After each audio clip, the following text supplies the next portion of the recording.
freedoms don't survive in cultures unless virtue can sustain them.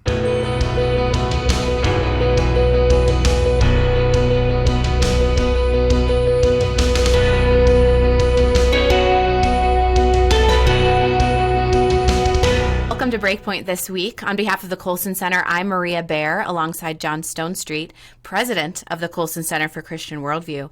John, I don't know if you know this, but some of our listeners on the podcast got a behind-the-scenes look at how the sausage gets made last week for a minute. You know, I heard about it. We got so many, just thousands and thousands of complaints just saying, gosh, what a goofball organization you guys are. Yeah, right. They probably loved it. So we had just like this weird editing fluke only on Friday. And if you listened to the show on your podcast app on Friday, you got to hear the unedited version. So I know, John, it seems like we're very cool and calm and collected and super quick-witted and brilliant constantly on this show, but it's actually much more awkward and embarrassing than that. So you got to hear, if you listened to the show on Friday, you got to hear like that sometimes, we trail off and forget what we're saying, or sometimes we have to go tell our contractor to stop pounding on thick 2x4s in our new kitchen downstairs so that we can record a podcast.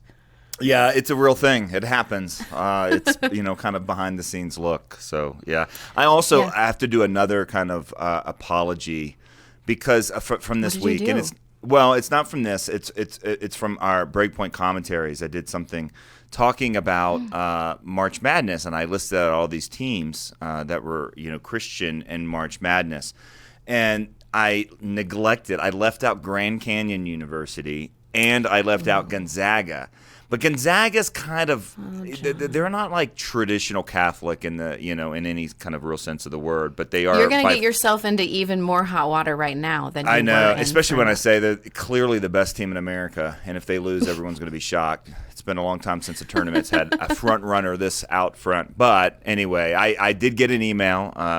It was mostly gracious saying, hey, what about us? Which really, Grand Canyon's probably the one that that was just a blatant mistake. And I did mention BYU, but I didn't mention it as Christian. I mentioned it as religious, but it was a nuance, as kind of the Mormon thing. So anyway. Read between the lines. There we go. Much hot water. Needed to acknowledge it. It was a rough week for us. Yeah, it was rough. Yeah, accept our apologies, and also just know that that's one of the perks you get if you decide to listen to the show over on the podcast app, or you search for Breakpoint in your favorite podcast app. Well, John, we have a lot we need to talk about this week. Last week we were talking about the mass shootings in Atlanta, and then it seems like, you turn around and there was another one. So there was a horrible shooting this week in your home state in Boulder, Colorado. At a grocery store, a man killed 10 people, including a police officer who responded to the scene. And this man, he was a Syrian immigrant to the U.S., but it sounded like he was raised here. I think he came here as a young child. They haven't said anything about a possible motive for the shooting, but he survived. I mean, he was injured by a gunshot, but he was in court this week, and of course they're ordering mental health evaluations and stuff like this. But this has been a hard week, obviously, for everybody with these shootings. And one of the things that I've been struggling with is, especially as I'm across the country. So I'm in Ohio. I'm not in Atlanta. I'm not in Colorado. And that's not to say that I'm not affected by this news, but it's not in my backyard. And I don't know what to do with it. Like, I don't know. I wake up in the morning and I see news like this happened, 10 people killed at a grocery store. And I think, like, what do I do with myself today? Do I go run my errands? Do I sit and pray and fast? And, I'm struggling to deal with it. How did you respond to the news, especially being in your backyard as it was? Yeah, I don't think it being any closer adds any clarity. It probably takes that sort of clarity away. I mean, I think that you might be familiar with these places where these things happen, and it's not beyond the realm of possibility that you're involved or someone involved. I mean, we checked on our staff and just made sure that no one, and of course we're a couple hours away or an hour and a half away, but people have family all over, and you just never know how all of that can shake out. And The loss of a police officer was particularly difficult. I think for the community, I think the Boulder police have a pretty good reputation within the larger community. This particular officer was clearly an amazing guy. I mean, he was one of those that ran into the mess and without backup, before knowing what's happening. You're kind of the guy figuring out what's happening. And as far as we know, at least according to his father, was motivated by faith in Jesus Christ, as well as a strong family man, which made another piece this week I thought so disingenuous in the USA Today, in which one of the religious teams in the March Madness that we talked about on a recent commentary, Oral Roberts University. Basically this piece condemned them and said, they have no reason to be in the tournament because of their views on sexuality, their student policies, their faculty policies, and so on. In fact, the author is the editor of Inclusion at the USA Today, which is such a strange title, first of all, and she was arguing in the piece that the NCAA was not demonstrating its commitment to the value of inclusion by including them. You can't make this stuff up. I mean, this is what happened. But it kind of goes to that there are secular voices that do not want Christian motivation to shape institutions or to shape, our behavior in the world. They want us to keep it to ourselves. The challenge is that it's the same Christian motivation that motivated this police officer to do what he did. It's motivation that motivates, the disaster relief efforts of remarkable organizations in the child care and the orphan care and poverty alleviation.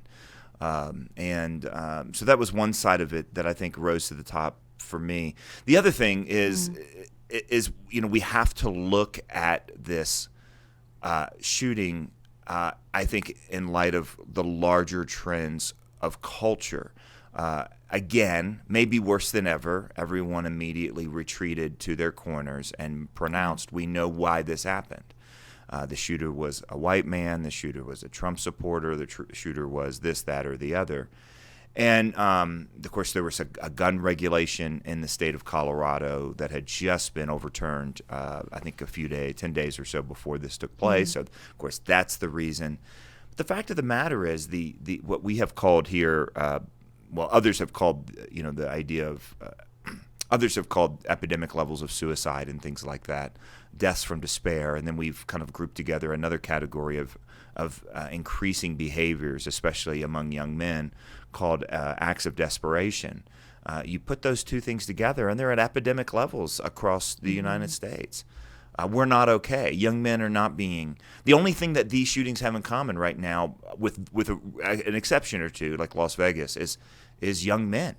Young men are just not doing well, and our culture is not forming people morally, leaving people in places of desperation or despair. And that's what we have to continue to look at instead of retreating to all these corners. I mean, all the corners that people retreated to on the Boulder shooting to explain why that happened proved to be wrong within about 24 hours.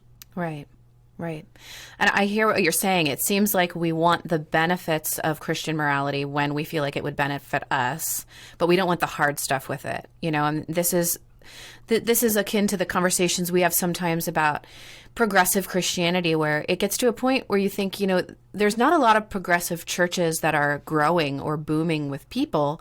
And that makes sense when you think about the fact that, once you're willing to give up the hard stuff of Christianity, which is in the Bible, then why hang on to any of it at all? Because it all is difficult at some point. It's hard to say that you believe a guy rose from the dead. So at some point you're going to say, if I don't need the hard stuff, I don't need any of this, and I'll walk away from it. But we're not willing in those moments then to we don't really know how to count the cost. We don't see what we're giving up.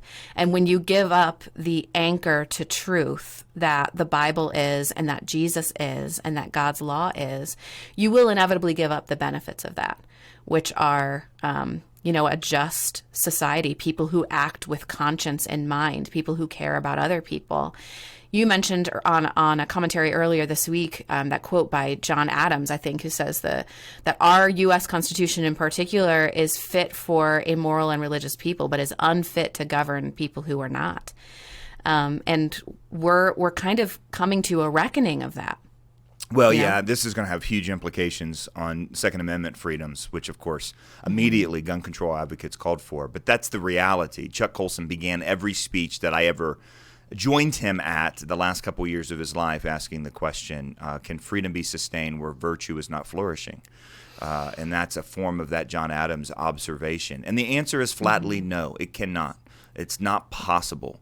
And virtue is required for freedom. And, of course, you have to, and I say that as a Second Amendment guy. I say that as a gun owner. But it's a reality. Freedoms don't survive in cultures unless virtue can sustain them. Yeah, and John, what's interesting is we still retreat, like you were talking about, when this terrible news happens. People tend to retreat to their corners and try to make sense of it through their framework. But we all seem to retreat to virtue language, right? These are the moments when everybody's ready to say, this should have happened, this shouldn't have happened, he shouldn't have been able to buy a gun. We have a big problem of white men, or even in the case in Atlanta, we're going to have a conversation now about how evangelicals talk about sex and all of that.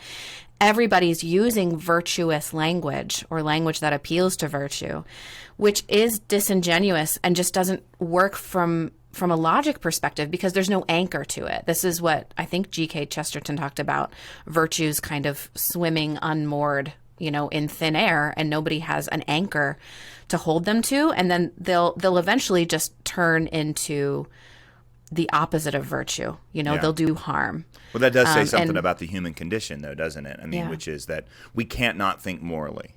The people, this is, to quote, man, we got Chesterton and Lewis in the first segment here. That's pretty good. But Shane would be so proud of us. He would, yeah. I mean, that's what Lewis said, as soon as you find someone saying something like there's no such thing as right and wrong, cut in front of them in line and watch what happens. Yeah. That's just kind of part of our DNA. But you said something just a few minutes ago that I want to come back to, and that is that our lack of virtue is and moral formation is keeping us from knowing how to live together, and that's where this despair and desperation comes from. But it's also keeping us from being able to understand it. The replacement of religion, the replacement of a consistent vision of life in the world that will hold a nation or a society together is being replaced by narratives. And that was the title of the Breakpoint commentary I did this week, which was just, our narratives are failing us. And I mean, it was such a remarkable example of that this week. Everyone saw the video of a guy shirtless being brought out of the grocery store in handcuffs, thinking another white guy. In fact, I think it was the same editor of Inclusion tweeted that it's always a white male. It's always a white male. And it turns out it wasn't. It was a Muslim. It was a Syrian immigrant.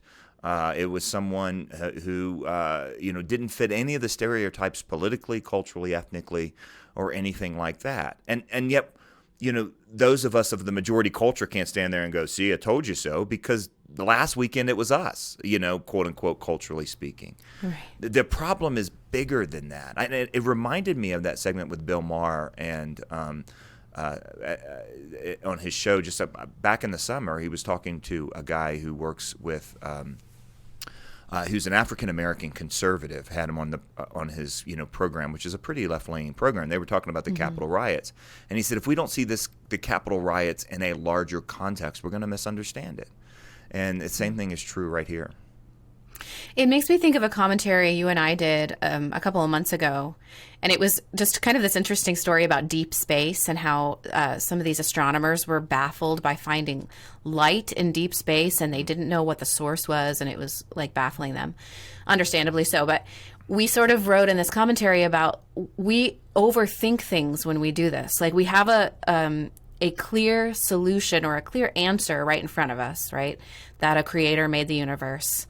But we dismiss that, for whatever reason, for political reasons or personal reasons. We dismiss that, and then we spend so much time and energy trying to find another explanation for what we're seeing.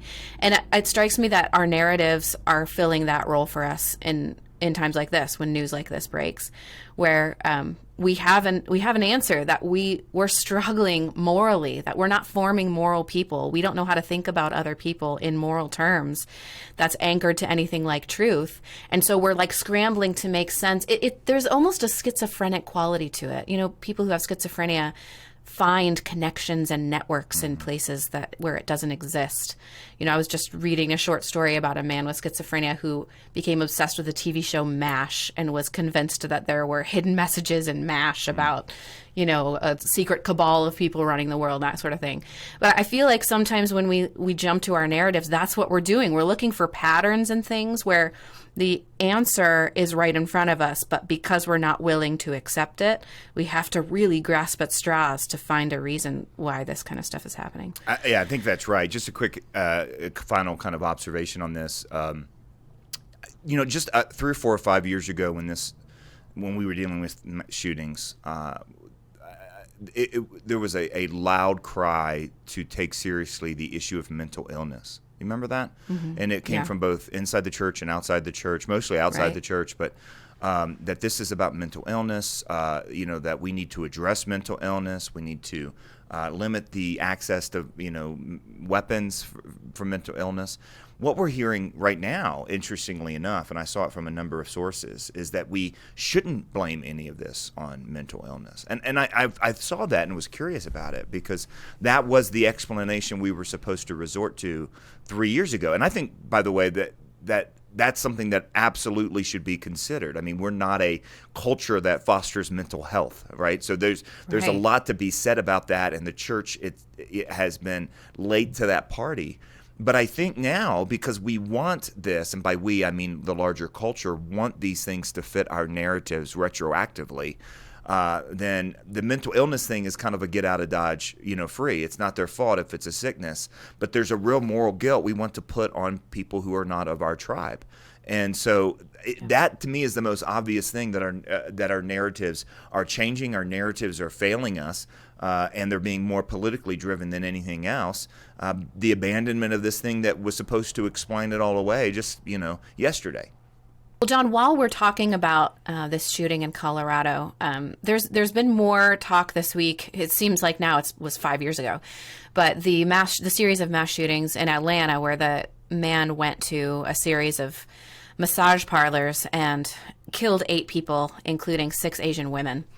And the narratives we've jumped to collectively here are racism against Asian American people, but also there's been this big push to identify this as an issue with evangelicalism, oddly enough. I suppose this guy apparently went to a evangelical church, a Baptist church, where they had the audacity to preach a biblical sexual ethic. And because the shooter told police apparently that he had a sexual addiction, and he saw this shooting as a way of eliminating temptation, it's led to this conversation about, you know, having a reckoning with evangelical purity culture. And I saw this week that Rachel Den Hollander, who's been a great advocate for victims of sexual abuse, especially she was a victim herself of Larry Nassar, the coach, and has been extremely courageous in speaking out against this and making sure the church is recognizing this is happening and helping people through it. But she wrote a piece in the Washington Post this week, kind of calling out purity culture and connecting it to this shooting. And I'll just say from my perspective, I read her piece kind of slowly and carefully, which I'll also say I think was the opposite approach by the Washington Post. They wanted to push it out very quickly. And it just had that kind of yucky feel about it, that it was meant to be something really quick after the shooting to, I guess, get eyeballs on it. But I read it kind of slowly and carefully, and there was a lot in it that resonated with me, where, you know, I've heard teachings before that I have really found problems with in terms of purity culture and sort of the tendency to blame women more than men in terms of sexual issues or sexual deviancy. But the one major point of issue I took with her piece was connecting it to this shooting in Atlanta. I just don't see that case being made in any really effective way at all. What was your take on her piece and just the larger call in general to blame evangelicalism for this shooting? Yeah. Look, I think that the teaching of within evangelical circles, particularly conservative evangelical circles, about sexuality has been so far over across the map that it's hard to nail down anything that could, legitimately be called purity culture, right? I mean, it usually refers to people reacting to a series of books that were written and maybe some youth ministry things. And it's questionable the impact that those things had. I mean, you have something like True Love Waits, which had a big presence in Southern Baptist circles. So there is that. You also have the Silver Ring thing, which is a ministry out of Pennsylvania. They were kind of a traveling roadshow, so they were in a lot of places and so on. And then you had purity balls, which that was a small thing within certain homeschool circles. Bill Gothard had a big, role to play. And how he taught about some of these things, and he put more emphasis on things like hemlines and the amount of skin that girls showed and that sort of stuff. But he also didn't let men off the hook for it, right? He was pretty hard on everybody. That was the commonality of a Bill Gothard seminar, is everybody left feeling terrible about themselves. Then you had I Kiss Dating Goodbye, right, which is written by a 21-year-old guy, and it shaped youth ministries, which says a lot about youth ministries that a book by a 21-year-old would shape them to that degree. I mean, there's just so many aspects about this. Anyone who's heard me talk about this knows that I have critiqued this, mainly because I see kind of a 3-chapter story, at least since I remember, and I'm sure it goes back to the 60s and 70s, and someone could tell me how people reacted to the culture that was becoming more and more sexualized because of the 60s and how the church reacted. But when I was growing up, there was a real emphasis on fear, and this was the age of sexually transmitted diseases, and the idea was, you don't have sex before you're married, or you'll get a disease, or you'll get pregnant. And then I remember where I was standing when I heard Magic Johnson contracted HIV, and it scared us, man. I mean, it worked for a couple weeks, to scare us away from that. But of course, the fear approach doesn't work, because we're a culture that's become really good at removing consequences to bad behavior, particularly in the area of sex. And so then the new approach was the motivational approach, and that's kind of what I meant by True Love Waits and the Silver Ring thing. And these things were remarkable, I think, programs in and of themselves. And it really got teens thinking about it. And I think there was a real benefit where everybody but the church is talking about sex. The church needs to at least bring it up, right? But motivation is good to get you going. It doesn't keep you going. And studies now have shown that, motivational commitments without parental support and community support, end up basically prolonging a commitment to chastity for a few months. We moved into a new era, which is what a former colleague, Gina D'Alfonso, has called the princess theology, which is the promise, right? Which is if you do everything right, you'll have a great sex life. I think all of that's been part of the way that the church has taught about sexuality. None of that explains what this shooter did in Atlanta. Right. I don't know very many youth groups that put all the emphasis on the girls' behavior and not the guys. Maybe, I'm sure there are some. But certainly not to the point of violence. This young man took a teaching of Jesus, which he clearly quoted, which is something offends you, cut it off. Jesus was talking about your own body. He was talking about your own your own arm, your own whatever. So so there's that. The other thing too that I found really disturbing about some of these pieces blaming this shooting on purity culture is that there was absolutely no evidence that the church this young man attended had anything to do with this. There was no knowledge of what this church youth group taught. A few days later, in a major publication, I think it was in Christianity Today, a former pastor of that congregation who was Asian, wrote a piece. There's no evidence that this was a racist Southern Baptist purity culture church. Maybe it was, but no one knows. It was just assumed. That connection was assumed. The narrative was superimposed. And I thought it implicated a whole community of Christians really unfairly. Yeah. And I think you rightly categorized it last week when we were talking about this as slander. Because that's what it is when you draw motivations and you draw blame, especially for something this serious and grotesque, and you're so quick to draw blame in that way. The thing that I really didn't like about, I don't like about blaming purity culture in this way is that it feels like we're sort of given a false choice, where it's because, even in Rachel Den Hollander's piece, I'm not sure what the alternative is. Like we don't want purity culture in terms of blaming women, kind of dehumanizing both men and women by saying men can't help it and women are nothing but temptresses and, whatever. Temptresses. That's hard to say. So and the alternative to that is if you do promote purity culture, you're going to get shootings and this kind of thing. Like there's no room left for. So what do you want churches to talk about when it comes to sexuality? Like we're still holding to the ethic that we shouldn't be having sex outside of marriage, right? And we can still have a grown-up conversation about the fact that statistically speaking, men are generally wired differently when it comes to sex. Not every man, and of course that doesn't justify any sort of violence or abuse. But can we have a conversation about that? Or is that all going to now be under the umbrella of purity culture? And I don't know where we go from there. Let me put a bow on this because you talked about 4 or 5 things there that I thought were really important. First of all, when we critique purity culture without any sort of clarity or any sort of precision, what the larger culture is critiquing is the Christian view of sex per se. In other words, basically the Christian view of sexual suppression, that we should suppress our sexual urges because, that's bad because Freud taught us that. That's the intellectual history of that idea, and it's bankrupt.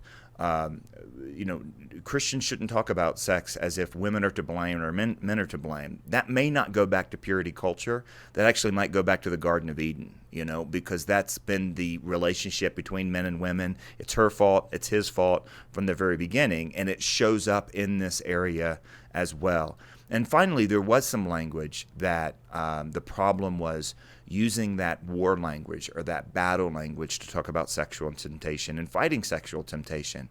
That doesn't go to purity culture either. That goes to Paul. Paul used that language about fighting temptation as if your life depended on it.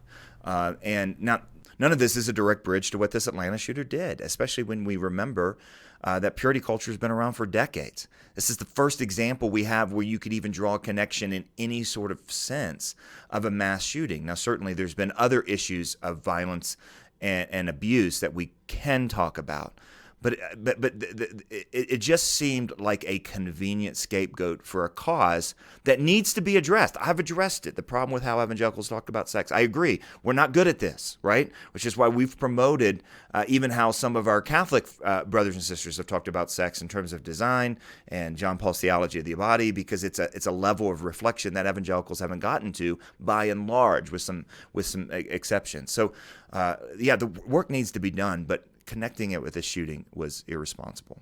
Well, John, you know what that made me think of? That example you were talking about, the sort of the first wave of purity culture was fear. The Magic Johnson, you're going to get sick, but then also, we sort of came to terms very quickly with the fact that we're not going to be able to modify behavior exactly in the way that we hope. So I have a pop culture example of that. This is my pop culture cred.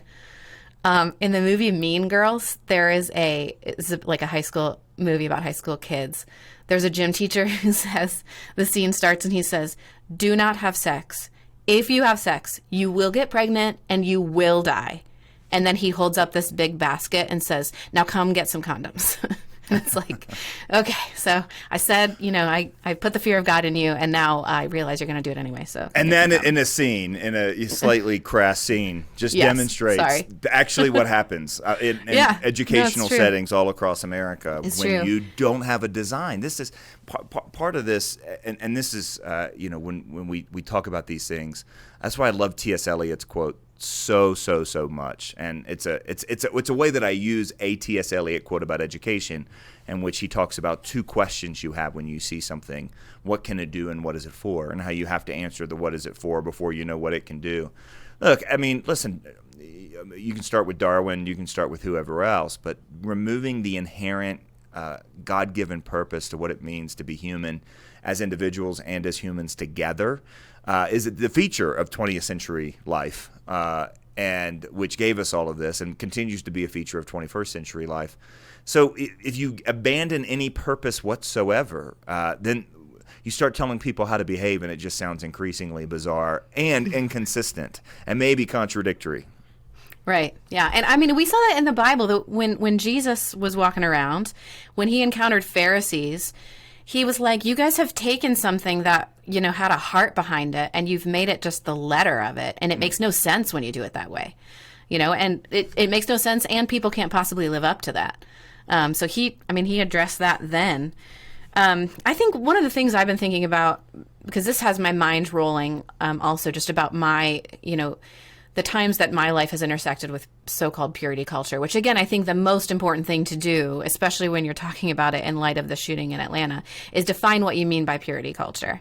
Because again, if you're just saying that we shouldn't suggest to kids that they should abstain from sexual activity before marriage, and that's purity culture, then we have an issue. But if we're talking about what you and I are talking about in terms of purity culture, which are some of the sort of blunders that evangelicalism has made over the past couple of decades in this, one of the things that I keep thinking is one of the reasons these problems persist, because I agree, a lot of the books you're talking about that sort of filtered into youth ministries was a while ago, and they were young kids, and I think even Joshua Harris, who wrote I Kissed Dating Goodbye, I don't even think he's a believer anymore. There's been some major cultural shifts since then. But a lot of the kids who read those books are now adults and are now in leadership. So it's not as if they're not still having effects on people. And one of the things I keep thinking is there's a lesson to take away here about including more women, not necessarily in leadership roles. I think we need to be careful about that, and to be mindful about what the Bible says about that and what roles in specific that we're talking about. But including the input of women in some of these things, because some of these books and teachings, I remember hearing a sermon in college where somebody said in my college ministry, like, it's so hard to walk around College Green, which is like this big area on our campus where kids sat on picnic blankets and study. It's a big grassy area. So hard to walk around College Green in the spring because all these women are wearing like low-cut tank tops and their shoulders are out and all this stuff. And women, we need to really think about, our brothers in Christ and how we can help them. And I remember thinking, like, what if you just didn't walk through College Green? Like, if you can't handle walking there, then you don't walk there. Like, I'm wearing a sleeveless shirt because it's hot, that kind of thing. And again, I think that's just a blunder. But there's, like, he felt comfortable saying that. He had probably said it to other people. There was a culture that allowed him to feel comfortable saying that. And I think that culture wouldn't exist if there were more conversations with women in how we shape, curriculum or programs. And I don't know how to go about accomplishing that in the perfect way, but I just think that's going to be an important thing to consider, especially when you're talking about something like sex that requires men and women, and, sexual temptation that afflicts both men and women. We just need to be more open to, input from women on this kind of thing. Yeah, I think that's right. And I think there's been a kind of a backlash. I think, men, it's an easy excuse for men to say, look, I can't control it, so, I need you to not dress this way. And I think it's easy for women to say, don't tell me how to dress. You have no right to tell me anything, as if, and it just seems like both of those reactions are the exact opposite of how Paul talks us to help Paul tells us to help each other. And how would be a reflection of, the body of Christ. When Paul talks about, for example, becoming all things to all people so that we can share. Or, look, if this, really offends your brother, don't do it. I mean, these are just kind of acts of charity and acts of grace. And, there is a moral component to everything from, how long I allow my eyes to divert to how somebody dresses. All of those things have a moral component to them, right? Yeah. They're culturally determined, right? It's amazing how you can go back in history, for example, and what counts as a scandalous outfit, in certain areas is not scandalous anymore. She showed her ankles. No, that's right. Which tells you that there's a real problem, with how men see women, right? And that goes across the board. It's just so hard to navigate these things these days. I mean, just a couple weeks ago on the stage of the Grammys, you have women just proclaiming and the worst song that's ever been written, right? Ever. Yes. And just horrific. Yeah. And it's actually held up by some as an anthem of women empowerment. And this is and it's actually talking about, basically just sexual license and just it's a self-objectifying song, and I can't even explain it. Parents, if you don't know what WAP, I don't even know how they say it in the song because I've never watched it. I've just looked at these lyrics. WAP, you need to go look at it. Too many parents don't know this. It will shock you. And I say that as someone who laughed when my youth pastor, my parents were like, those are shocking lyrics. This is so far over the top. And this is the same culture that's just had a reckoning for the last 2 years in the #MeToo movement. Well, and it's embarrassing because it's the other side of the same coin. If you're going to blame purity culture for reducing women to being temptresses and nothing but a hunk of flesh that tempts women, then you're going to go out on the Grammy stage and act like that. You're doing the exact same thing. I fully reject both of those standpoints there. That's just embarrassing. But I think the important thing, though, is to differentiate when you're talking about women, and I agree, Paul talks about that. Like, it's all about the heart of submitting to one another as brothers and sisters in Christ. Like, what can I do to help you? That should be my foremost concern, right? But if a woman is dressing promiscuously and is misusing her body or is dressing on purpose to tempt men or to draw attention from men, that is sinful. That is also a separate sin from the lust or the abuse or the issue that the man is dealing with. The problem is too often they're conflated, like you literally caused that other sin. That both of them, both men and women, can be sinning in this area, but they're separate sins, I guess is the way I've been thinking about it. Well, John, we need to move on. We have some other stuff to talk about this week.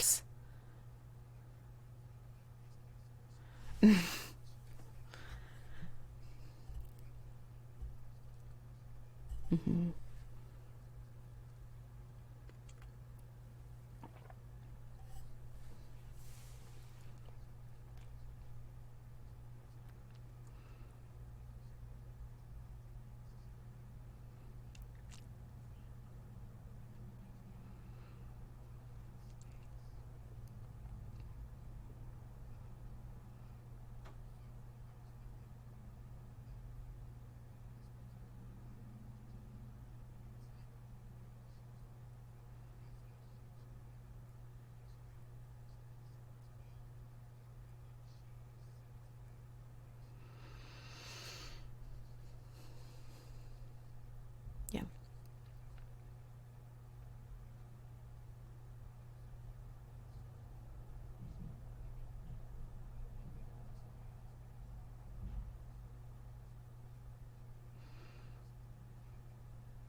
Yeah. When you can actually Doesn't go mean to. anything.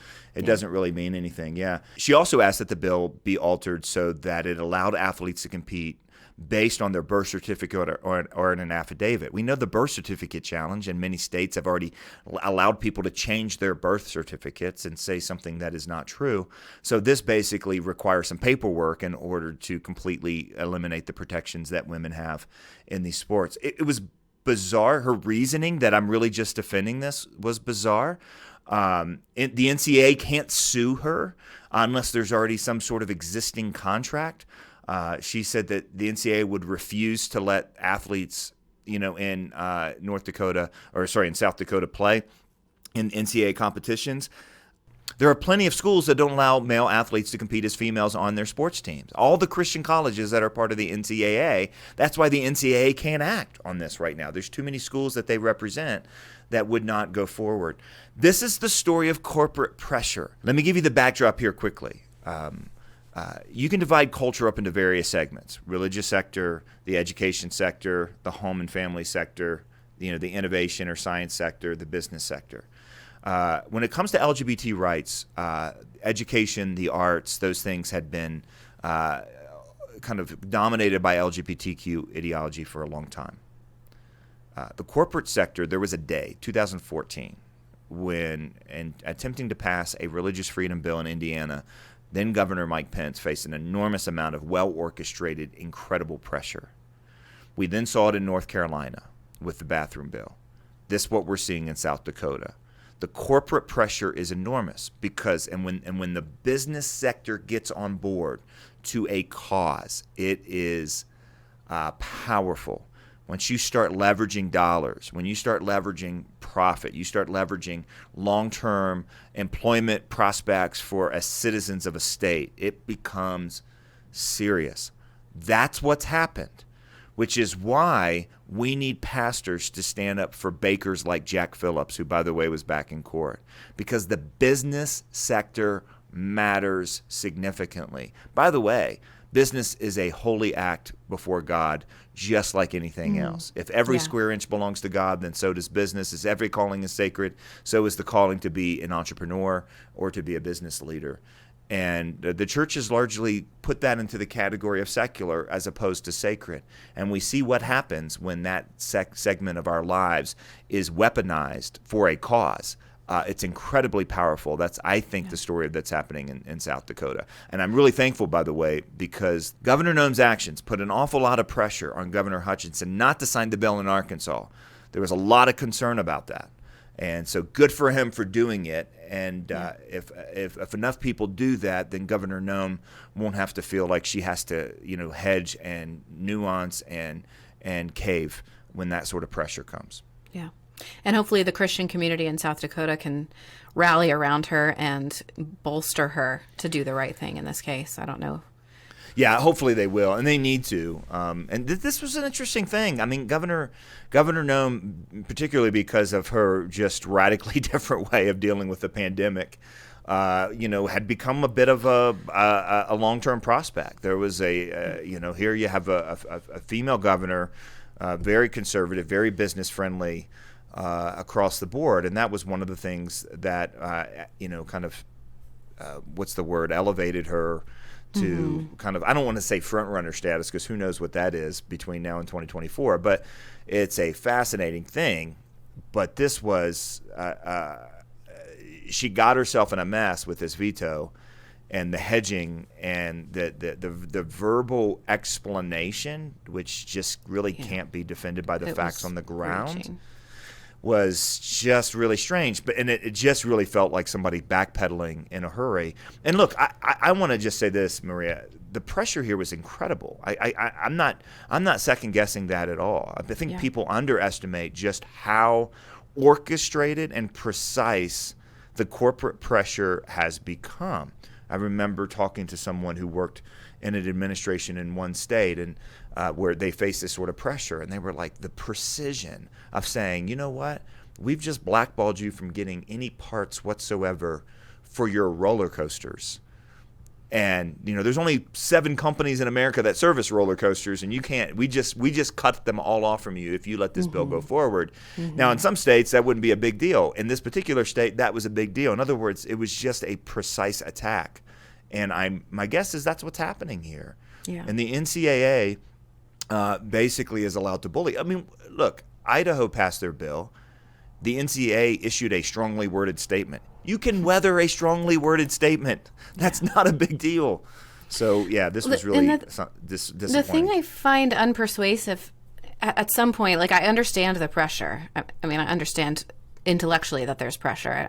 I don't know that I haven't felt it myself. I'm not the governor of a state. But at some point, if all you're saying is that men can't be women and there's a threat of a lawsuit, I guess the lawsuit has to come. You're not the weird one, right? Like you're not, you have to stand up at some point in the room and say, you guys changed your mind 2 minutes ago that men can be women. I'm not the weird one. If you feel you have to bring a lawsuit, or you feel you have to demand that there won't be any championships here or whatever it is, I guess do that. That's crazy, but I can't say that men are women. Like, I just can't say it. And I have to believe that at some point when we finally have a logical reckoning with this, not even necessarily a religious reckoning or a moral reckoning, which is also required, but we just have a logical reckoning with enough people being willing to say, I literally don't think men can be women. Like, I've thought about it enough and I just can't get there. Men can't be women. When we have enough people who are willing to say that, there are going to be states like Idaho and Arkansas where people are going to say, I guess let's go there. Like, let's do our business there. They're a little bit ahead of things now because they refuse to say men can't be women. And even with her, gutting the bill or attempting to and take collegiate sports out of it or whatever, it's sort of similar to this push for the fairness for all, which is sort of this watered down version of the Equality Act, where they're trying to carve out religious protections maybe for places that don't want to cave to this transgender ideology, but we'll let you do it, but we won't do it, and we can't be prosecuted for it, that kind of thing. I think it's so much easier. We take all the pressure off of ourselves if we're just going to say, I am unwilling to sign or support anything that starts from a place that says men can be women. Right? They just can't. Let's stop worrying about carving out religious protections or making a tweak here or a tweak there. That is such a fundamental lie that nothing good can possibly come from anything that's going to promote that. So let's just start there and move forward with our lives, because it's going to catch up. You just made a case, by the way. You just made a case for why Christians need to elevate the business area more than it has, right? Because the idea of compromise legislation to the Equality Act, not only does it say something that's fundamentally not true, and not just not true, but like really, really not true, as you just absurd. said. Yeah. Absurd, yeah. But it says basically we'll protect our institutions, but completely leave exposed Jack Phillips, Barronelle Stutzman, and all the business leaders that are out there. I think and we'll allow people to hear the suggestion, you can hurt kids. You can give kids medication, you can give kids surgery and whatever, and we will, as long as you don't do it to our kids, we'll be okay with it. That's evil, right? We can't possibly do that. It's out of step, as we've been talking the last couple weeks on Breakpoint. We've done some commentary. I've done some commentaries with Dr. Glenn Sunshine, a longtime historian with the Colson Center. We started with Amy Carmichael. The history of the church is Christians taking the gospel into pagan cultures, and one of the immediate things they did was try to protect kids. And so when we say, you harm your kids, we won't harm ours, that is completely out of step with church history. It's horrifying. We do not want to be in that position, because history will not reflect well on that, and kids, dozens, hundreds, thousands of kids will be lost in the wake of that, if we let them fall through the cracks and we let our culture do this to them. And that's, I'm talking about the kids who will, go through transition, but we can talk about too, like female athletes. I mean, I think one of the pushes that the Alliance Defending Freedom has made with these bills is just referring to Title IX. Like, Title IX exists already. I think it's reasonable to get the argument, like, why are you passing a bill that says men can't compete in women's sports that already exists in Title IX? Well, apparently we have to. But what we can do, and the reason we can have confidence in those legal challenges, is that Title IX exists. Women, because of physiological differences, which are completely obvious to everyone, women, if they're going to compete in sports in a fair way, have to have their own sports, right? And it strikes me, too, that this is an issue of language. Like, would you rather that I just said, are women the ones that have XX or XY chromosomes? I can't remember. Women have XX. XX. Men are XY. Do you just want us to say, are we going to keep that in the podcast? I think we should keep that in the podcast. We should. I'm open to it. You're okay? You know what? Okay. I'm not perfect. But listen, if we're just going to, do you need us to just create a league that says this is the XX league, okay? If you have XX, you can compete in this league. Like, would that solve it? And the answer is no, it wouldn't solve it, because this isn't about logic or inclusion. That's the other thing I want to tell Kristi Noem is, like, ma'am, it will never be enough. No matter what you do, it will not be enough. I mean, even thinking about our conversation earlier about mental illness. We were supposed to, a couple years ago, call mass shootings, mental illness and bring up this issue. Now it's taboo to reference mental illness. You can never, it will never be enough. You can pretend to carve out protections. You can pretend to say, I care about, you can pretend to say we'll just use the birth certificates or we'll use whatever. Or if they have gone through transition already, then we'll allow them. It's just, you're not going to please them ever. So you might as well just stick with what's actually true. To your point, what's fascinating in this whole story is as Kristi Noem was trying to get around any sort of challenge or any sort of pressure from the NCAA and other corporate entities, she mentioned the NCAA bringing lawsuits, which they really have no standing to do because the NCAA policy does allow men to compete in women's sports, but it doesn't require it. There's not a requirement that's in NCAA policy. The only policy having to – this is fascinating. The only policy having to do in this area is basically a policy that helps determine how much of a woman a man needs to be in order to compete as a woman. Oh, my word. So and how do you even do that? How do you wade into those waters? So here it is. If you have to have I think the policy is something like you have to have a year of hormone treatment, and then that counts. Now I'm with you. I can see your face, and no, it's not enough. A year of hormone treatment does not a woman make, John. No, does not a woman make. No, that's right. Not even close. But I think, by the way, there are actually people that believe that. I actually had a Facebook commenter a couple months ago say, "Well, once they start taking hormones, they're women," as if hormones do anything more than help a woman grow facial hair and help a man have swelling in the chest. There's just nothing there that changes chromosomes or internal organs or anything like that. But what that idea that the NCAA felt like they had to step in and try to bring some resemblance of order to the conversation, and the Olympic the U.S. Olympic Committee is in the same place where they feel this pressure to go along with this idea, but the policies that they have to put in prove that the whole thing is ridiculous, right? The policies that they put in prove that there's a difference between men and women. It's like there's we got all the way to the end, and I haven't mentioned the TSA, but I'm going to mention them right now, right? Here we go. So those scanner machines. Yeah, buckle up. Here it comes. The scanner machines that people go through. When someone enters that scanner machine, the agent has to mark whether it's a male or a female. Uh-oh. Why? Because that's what triggers the anomaly if if the curves aren't in the right place. I don't know how to say this politely, but if the curves aren't in the right place, how's that? Yeah. So that's how, for example, they caught 2 agents in Denver in which a male agent was groping male passengers and getting the female agent to basically, he had a kind of a hand signal that would say, hey, you can, I want to touch this guy. And so the female agent would actually put that the man coming into the scanner was a woman, which would trigger the anomaly, which would trigger the pat down. This was back in 2015. You can read about it. The guy got fired. To our knowledge, he wasn't prosecuted for sexual assault. Now I'm getting into my TSA point. But my point is, the body scanners at TSA know that there's a difference between men and women. The NCAA policy, which is just basically trying to figure out ways to get around biological realities, reveal that there are biological realities that have to be gotten around, and you actually can't.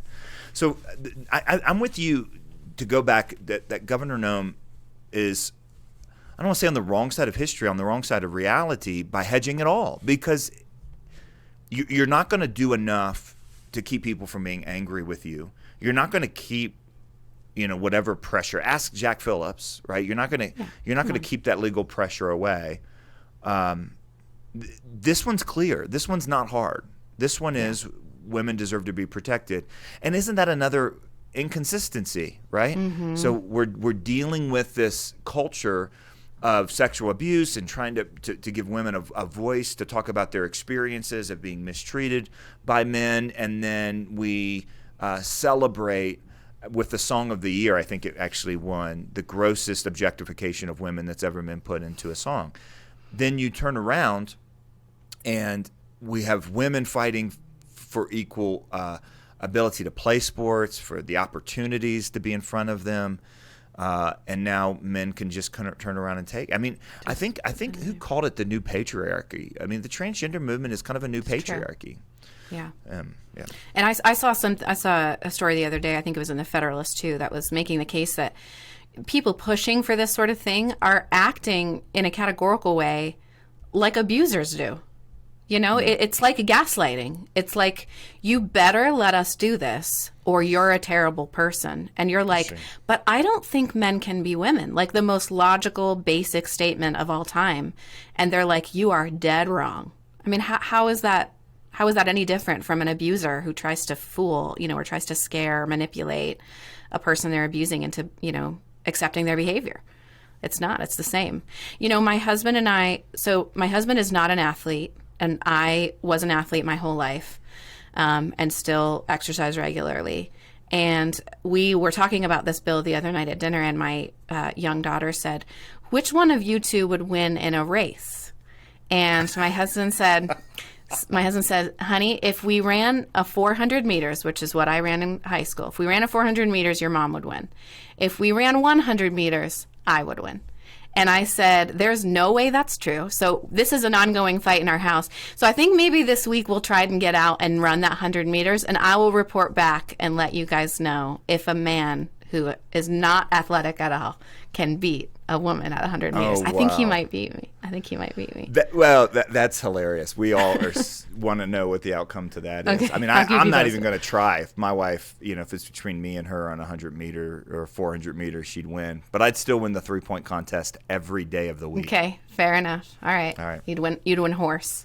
That's cool. Well, thanks, John. Well, that's all the time we have for today. Thanks for joining us. You can find links to all of the stories that we talked about today, as well as a lot of other really great resources and commentaries, and this past week's Breakpoint commentaries. All of that is at breakpoint.org. And as always, we'll see you next week. So for the Colson Center, I'm Maria Baer alongside John Stonestreet. Thanks for being with us.